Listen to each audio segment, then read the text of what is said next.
Hoje eu recebo aqui no estúdio o pecuarista Leonardo Rezende. Ele é sócio-administrador da Fazenda Triqueda.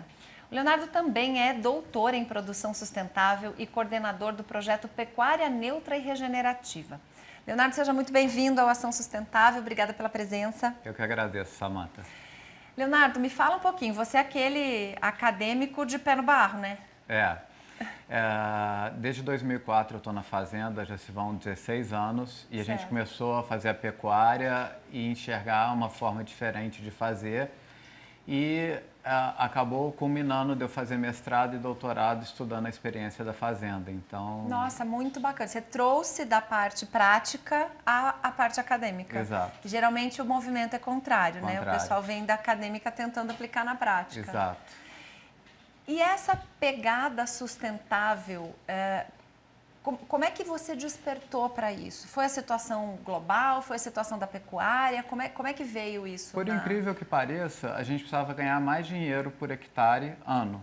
E aí a gente estava muito próximo da Embrapa, a Embrapa vinha com o movimento silvopastoril, que é integrar a árvore com a pastagem, e a gente fez para ter um retorno econômico maior, a gente fez para ganhar mais dinheiro. Gente, olha isso, fazer a pecuária sustentável pensando na lucratividade. Quando todo mundo aí fica pensando que tem que colocar dinheiro, investir, vocês foram de novo no movimento contrário. A gente foi tentando otimizar a produção e com isso descobriu que a integração e uma série de manejos e práticas regenerativas a gente potencializaria os serviços ambientais. Uhum.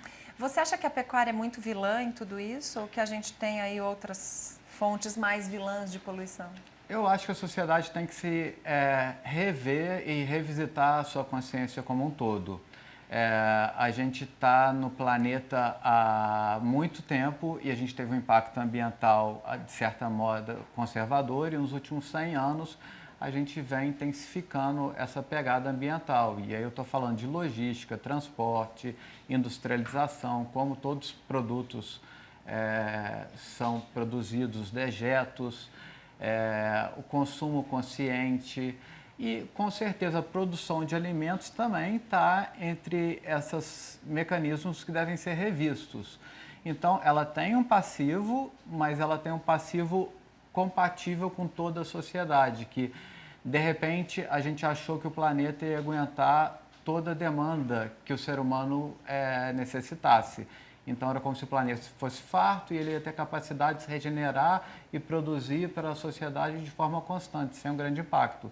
E nos últimos 100, 50 anos a gente viu que não. Então, com certeza, a pecuária tem seu dever de casa a fazer, assim como todos os outros setores. Todos os outros não vamos setores. Vilanizar nenhum deles, mas todo mundo tem que rever suas posturas. Sempre quando a gente foca demais em um, a gente não deixa de enxergar o todo, né? Então... É verdade.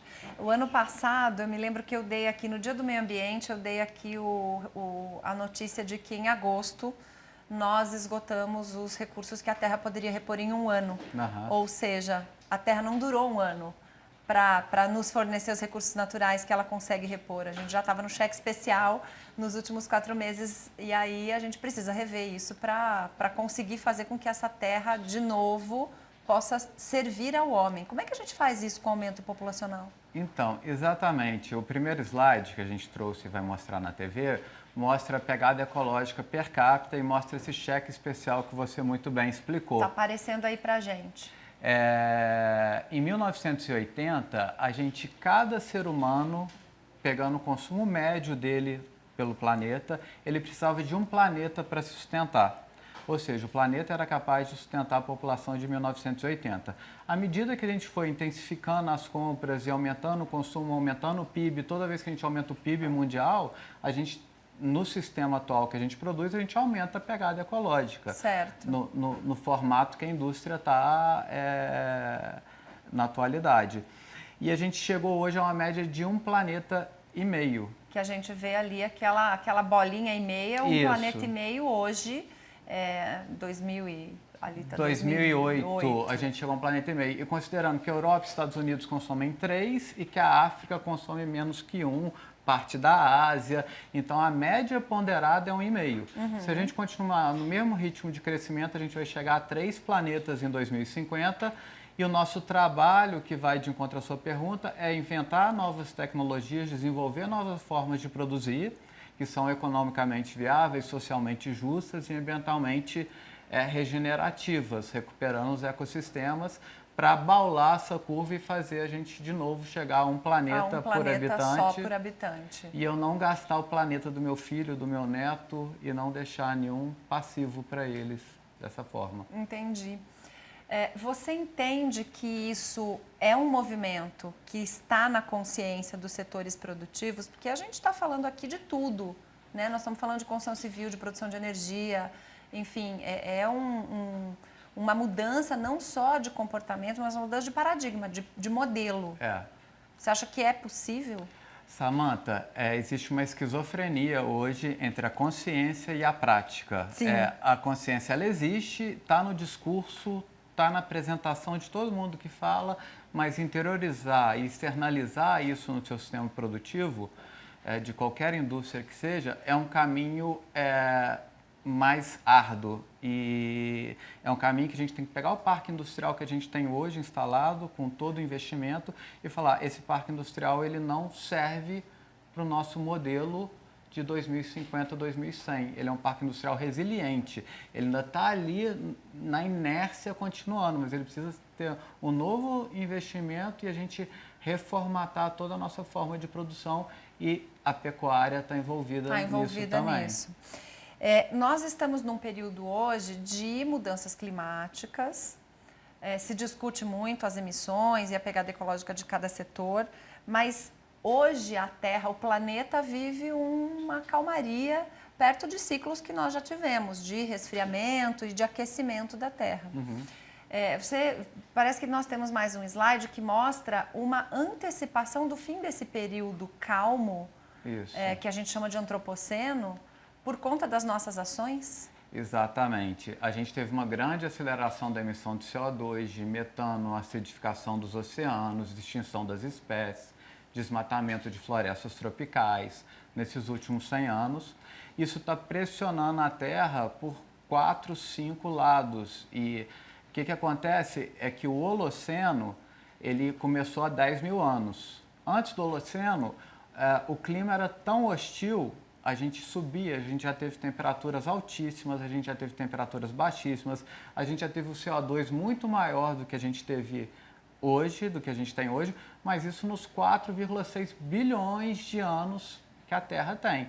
E o ser humano está aqui há 1 bilhão e só nos últimos 10 mil anos que a gente deixou de ser nômade, porque o clima acalmou e aí permitiu que as primeiras civilizações aparecessem, que as cidades se desenvolvessem, que a gente aprendesse a fazer agricultura e a pecuária. Antes a gente era caçador, coletor e nômade. E fazia o que desse por conta dessa hostilidade, principalmente ambiental. E por isso que houve uma explosão demográfica, porque essa condição favoreceu a gente a desenvolver os sistemas, foi uma transição também do feudalismo para o capitalismo e junto com a medicina evoluindo, e a gente aumentou a produtividade, a gente aumentou a população e aumentou a pegada ecológica envolvida.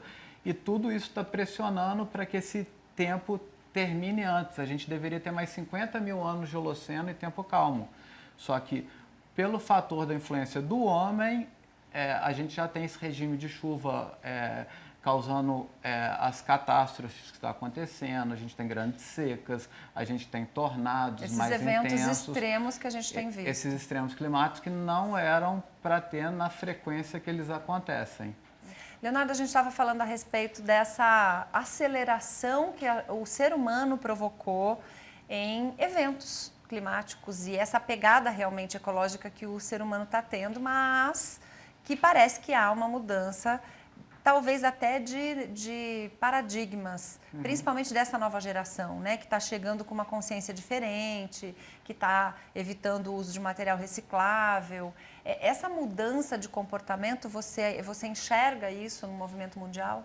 Enxergo. E é claro que a nossa geração que cresceu não vendo que o ecossistema tinha um limite, a gente tem mais dificuldade de absorver, interiorizar isso e colocar em prática. A geração nova, que já nasceu sabendo que tem que reciclar, que o planeta não vai ser suficiente para ele tem isso muito mais natural, igual ele tem a informática, as redes sociais e as outras ferramentas. Já é meio intuitivo para ele. É meio intuitivo. Certo. E os sistemas, eles podem ser diferenciados do ponto de vista de sustentabilidade hoje? Existe uma forma da gente diferenciar quem está fazendo certo de quem está fazendo errado? Tem como medir isso agora? Tem como medir, tem ferramentas objetivas que a gente mede. E é importante a gente entender que o Brasil tem muito mais a ganhar se a gente abrir as nossas fragilidades e trabalhar elas, porque poucos países no mundo têm a nossa condição de fazer a pecuária a pasto e fixar carbono no solo com a pastagem. Então, se a gente não olhar para dentro e começar a melhorar o manejo, começar a prestar atenção em biodiversidade, começar a usar menos input químico, a gente vai perder essa oportunidade de ter uma carne diferenciada. Você acha que o produtor vive meio na defensiva? Talvez porque é um pouco atacado demais também, né? Eu acho sim, e eu acho que ele é atacado demais, mas fica um discurso polarizado, igual a gente está tendo na política brasileira, na política americana. Ou é esquerda ou é direita. Nos times de futebol. Não existe ótimo dos dois lados, né? E ninguém é 100% sustentável. Tá certo que a gente tem reserva legal, que a gente protege a APP e que a gente faz uma série de serviços ambientais. Mas dentro da sua pastagem, ela pode gerar melhor ciclo do carbono, melhor balanço de nutrientes, maior biodiversidade. Parece que você tem um slide também a respeito disso, Isso, a gente tem um primeiro slide que fala sobre sistemas que conservam energia e sistemas que perdem energia. Isso é entropia e sintropia? Exatamente, isso é que o Ernest fala nas agroflorestas, isso aqui parece um nome difícil, mas é muito simples de entender. Entropia é um sistema que perde calor. A Maria Fumaça, antigamente, você colocava lenha para o trem deslocar, aquele calor fervia uma água e deslocava o trem. A partir daquilo, aquele calor saía pela chaminé e ele não era reaproveitado para nada. E você tem um sistema que ele é aberto, ele só perde calor. Se a gente encanasse a chaminé da Maria Fumaça, ela podia esquentar uma água de um frigorífico, ela podia gerar energia, ela poderia fazer outros serviços ambientais. E isso é um sistema entrópico, é foto daquela pastagem que a gente está vendo, um solo degradado, com terra aparente, e que a gente perde terra todo ano. 1% das terras do mundo degradam por ano. 30% da superfície global é pastagem. 30% da superfície global é pastagem. 20% da superfície brasileira é pastagem. Certo. E no Brasil a gente tem 70% dessas pastagens com algum estágio de degradação. É uma foto da atualidade que não é uma realidade boa para a gente pensar. Então, a gente com poucas correções, a gente poderia fazer 70% passar a fixar carbono no solo. Você fala poucas atitudes, poucas ações, não é caro isso? Porque quando a gente fala de recuperação de pastagem degradada, o que me vem à cabeça é um agricultor que foi incentivado, paranaense, que foi incentivado a ir lá para o norte do Mato Grosso com solo diferente, ele saiu da Mata Atlântica, foi para o Cerrado, chegou lá bem intencionado, começou a fazer, o boi comia um pasto gigante, não engordava, porque não tinha feito correção de solo, não tinha tecnologia, não tinha ninguém para ensinar. Aquela pastagem está degradada e ele não tem dinheiro para investir. Como faz isso? Então, outro dia eu estava consultando um amigo da agricultura sustentável. A gente tem trocas e a agricultura está até mais organizada um pouco do que a pecuária nesse aspecto. E eu perguntei para ele, como é que você faz uma pastagem degradada? Ele falou, olha, a gente não reinveste nessa pastagem, a gente não reforma essa pastagem, a gente não revolve a terra, não coloca insumo. O que a gente faz, a gente melhora o manejo desses animais. Porque o pecuarista, ele entende muito do gado, da genética, da produção, e ele entende pouco de solo, ele entende pouco da matéria orgânica que está do solo, ele entende pouco da troca desses macro e micro elementos que estão ali envolvidos. É por isso que muita gente acabou quebrando na pecuária, por conta de não entender o mecanismo de que o solo era um fator super importante nesse processo. O solo é o fator mais importante de tudo. A gente tem que entrar no pasto igual um agricultor de hortaliça entra. Todo dia essa pessoa está ali analisando o solo e as dinâmicas que estão ali envolvidas. Então, a gente tem que desenvolver essa sensibilidade na pecuária e o pecuarista mudar o foco dele principal. Ele não é um produtor de carne, ele é um produtor de capim. E a gente tem um segundo slide que vai mostrar isso.